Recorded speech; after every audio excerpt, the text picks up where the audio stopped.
Hey everyone, in this video, I'll explain how to get voice chat on Roblox if you're under 13. Step 1. Understand Roblox's rule. Roblox officially allows voice chat only for players aged 13 and above. So if your account shows an age under 13, you won't see the voice chat option in settings. Step 2. Check your birthday in Roblox. Open Roblox and click the gear icon, Settings. Go to Account Info. You'll see your birth date there. If it says you're under 13, the voice chat feature stays locked. Step 3.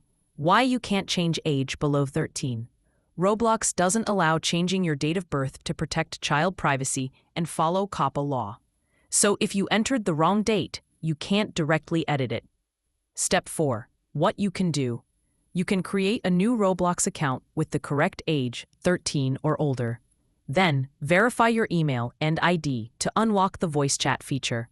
Remember, you must verify your age with an official ID when enabling voice chat.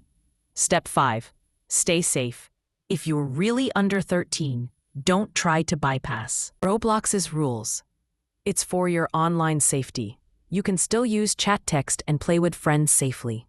Thanks for watching.